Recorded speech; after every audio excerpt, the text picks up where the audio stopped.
Dan manusia apabila sudah wafat akan dibangkitkan oleh Allah Azza wa Jalla. Dan ini termasuk al-iman bil ba'ats, iman dengan hari kebangkitan. Kalau manusia itu setelah wafat bukan selesai semua urusannya. Dan wafat itu bukan akhir dari semua urusan manusia. Namun setelah wafat manusia masuk ke alam yang lain. Alam barzakh, kemudian alam akhirat. Menunjukkan manusia setelah wafat ada kehidupan dan semuanya hisab. Semuanya perhitungan yang akan diperhitungkan oleh Allah Azza wa Jalla. Ali bin Abi Thalib radhiyallahu taala an mengatakan, "Al-yaum amalun bila hisab wa ghadan hisab bila amal." Hari ini manusia beramal tidak dihisab oleh Allah Azza wa Jalla.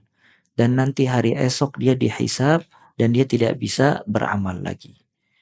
Maka dikatakan manusia apabila sudah wafat yub'atsun, akan dibangkitkan nama Allah. Allah Ta'ala berfirman, minha khalaqnakum wa fiha nu'idukum wa minha nukhrijukum taratan ukhra. Dari tanah kami menciptakan kalian, kemudian kami akan mengembalikan kalian ke tanah, dan dari tanah pula kami akan mengeluarkan kalian yang kedua kalinya. Ya, maka manusia akan dibangkitkan lagi. Dan disebutkan nanti manusia dibangkitkan pada hari kiamat, dikumpulkan di padang mahsyar dalam keadaan hufatan uratan ghulla. Dia akan dibangkitkan telanjang bulat, tidak beralas kaki, tidak dikhitan. Kama bada'na awwala khalqin nu'idu. Sebagaimana kami menciptakan dia pertama kali, maka kami kembalikan lagi seperti itu. Ya, seorang anak ketika keluar dari rahim ibunya, dia tidak memiliki apa-apa. Dia tidak beralas kaki, telanjang bulat, dan tidak dikhitan. Maka nanti manusia dibangkitkan oleh Allah, dikumpulkan di padang mahsyar sebagaimana dia keluar dari rahim ibunya. Ya, dia tidak beralas kaki, tidak berpakaian, tidak dikhitan. Subhanallah, semua yang dia miliki akan hilang pada dirinya dari perhiasan duniawiyah.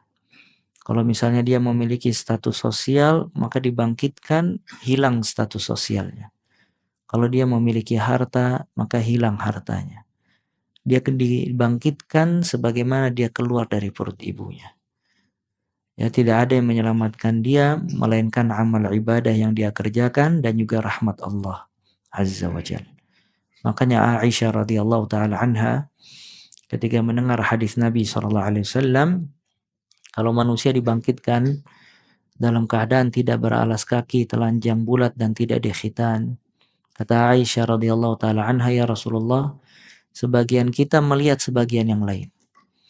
Kata Nabi SAW, al-amr asyad min dzalik.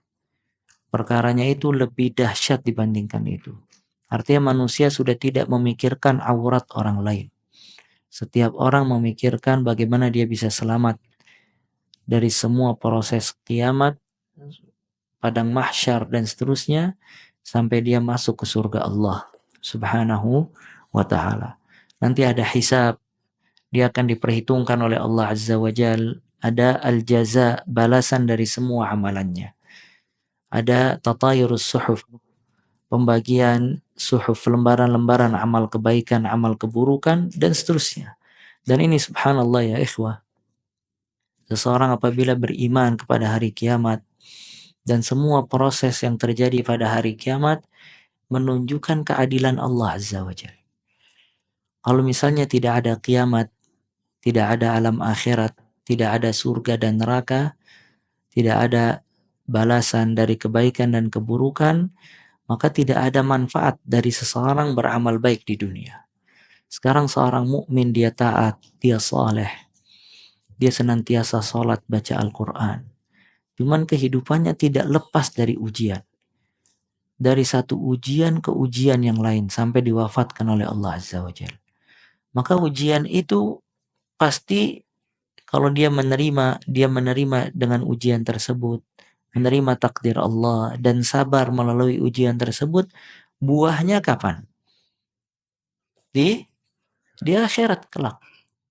Maka kalau dia beriman kepada hari kiamat dan akhirat, maka dia bisa sabar karena dia tahu kalau ujian ini tidak akan disia-siakan oleh Allah pada hari kiamat.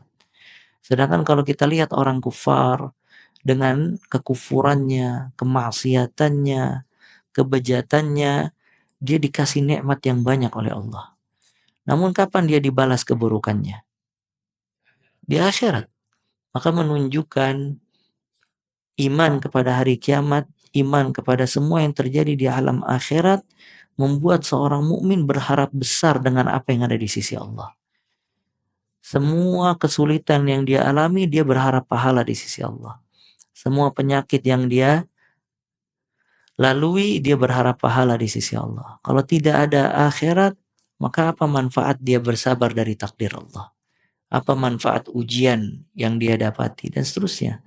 Maka ini menunjukkan iman kepada hari akhirat membuat seseorang itu berharap kebaikan di sisi Allah Subhanahu wa taala. Maka antum lihat dalilnya. Surat An-Najm, liyajziyal ladzina asa'u bima 'amilu. Agar Allah membalas orang-orang yang berbuat buruk dari apa yang mereka kerjakan. Nanti dibalas di akhirat. Mungkin di dunia dia tidak dibalas. Dia berbuat zalim dengan orang. Sampai orang itu sakit hati. Bahkan sebagian di antara mereka tidak bisa melupakannya. Saking beratnya kezaliman yang dilakukan oleh orang tersebut. Cuman orang tersebut tidak dibalas kezalimannya di dunia. Dia tetap di atas kenikmatan, tetap di atas kemudahan dan seterusnya. Maka kapan dia dibalas? Di akhirat. Ya, dan balasan akhirat jauh lebih besar dibandingkan di dunia. Begitu juga sebaliknya, wa yajziyal ladzina ahsanu bil husna. Agar Allah membalas orang-orang yang berbuat baik dengan balasan kebaikan. Ya, maka ini keadilan Allah Azza wa Jal agar seseorang berharap kebaikan di sisi Allah pada hari kiamat kelak dari semua hal yang dia lalui di muka bumi, baik dari amalan saleh atau ujian, cobaan dan seterusnya.